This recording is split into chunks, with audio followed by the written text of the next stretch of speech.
여기 열심히 논을 갈고 있는 농부들이 있습니다. 위쪽에 두 농부는 쇠스랑을 쓰고 있고 아래쪽의 농부는 쟁기질을 하고 있네요. 그런데 쟁기를 끄는 소가 두 마리인 점이 특이한데요.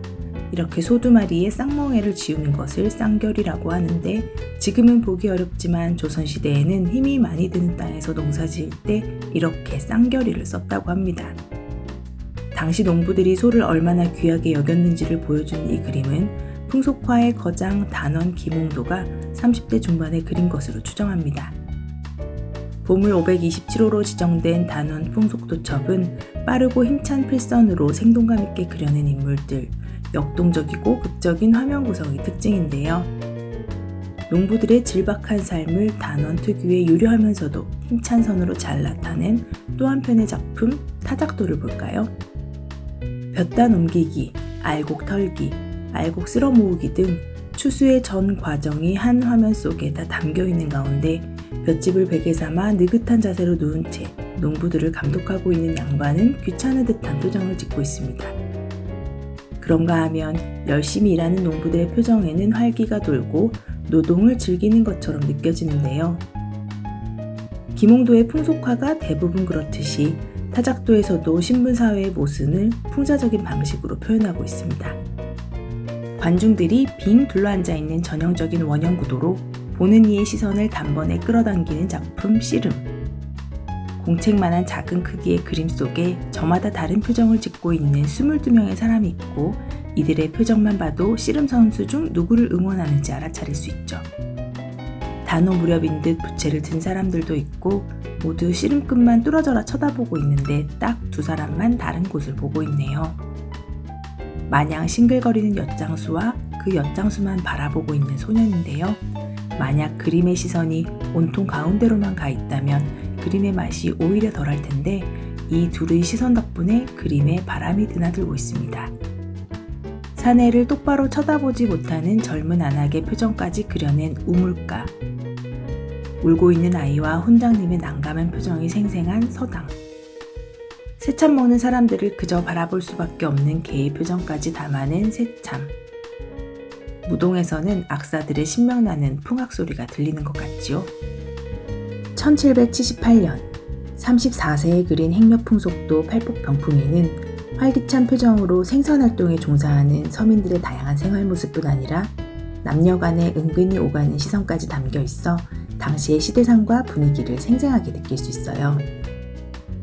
개성 송악산 자락의 옛 궁터인 만월대에서 그 지역 64명의 노인이 참석한 모임을 그린 기로세련궤도는 산수와 풍속 두 분야에서 김홍도가 도달한 드높은 경지를 확인할 수 있는 걸작입니다. 수백 명의 인물들을 아무런 부대낌 없이 한 화폭 속에 소화해내고 있는 능력은 경이롭다고밖에 할 수 없을 정도죠. 갖가지 인물들을 묘사한 간촐한 방식은 노년에 들어선 김홍도의 생략적이면서도 표현적인 예술혼을 엿볼 수 있어요.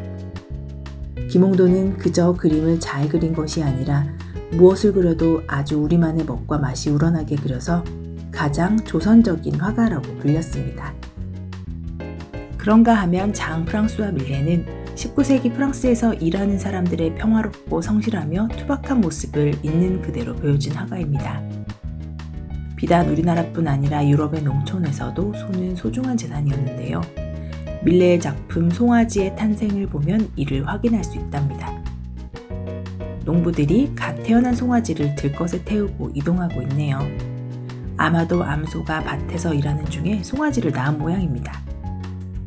건초를 깐 들것 위에 어린 송아지를 귀빈처럼 태우고 조심스럽게 집으로 돌아오는 장면을 그렸어요. 농부의 화가답게 소를 진심으로 아끼는 농부들의 심정을 깊이 이해하고 있었던 것이죠. 밀레는 농부가 인류 역사를 이끈 실질적인 주역이라는 생각을 갖고 있었습니다. 높은 신분이나 고상한 사람들뿐 아니라 농부들의 노동 속에서도 아름다움을 찾을 수 있다고 보았고 그 결과 만종 같은 걸작이 탄생할 수 있었죠. 19세기에 가장 널리 복제되기도 했던 이 그림의 원래 제목은 안젤루스, 즉 삼종기도입니다. 삼종기도는 가톨릭에서 하루 3번 일과를 잠시 멈추고 하는 기도인데 밀레의 어린 시절에 할머니가 종이 울리면 밭에서 기도를 바치던 모습을 떠올리며 그렸다고 합니다. 만종뿐 아니라 이삭죽기, 양치는 소녀 등 밀레의 대표작들을 보면 끝없는 지평선을 계속 만나게 됩니다. 지평선은 하늘과 땅을 가르고 거룩한 것과 세속적인 것을 가르는 기호입니다.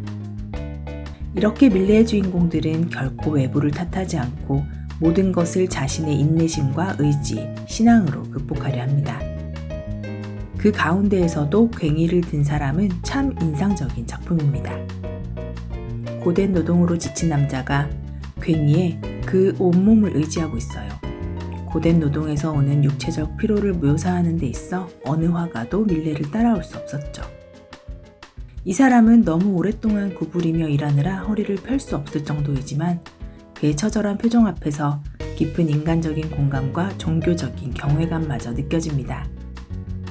자신이 살아낸 시대의 무수한 표정들을 따뜻한 시선으로 생생하게 화폭에 담아낸 단원 김홍도.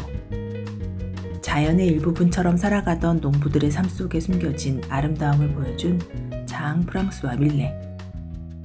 두 화가의 그림 속에서 삶과 예술이 하나로 되는 지극한 경지를 음미해 보시죠.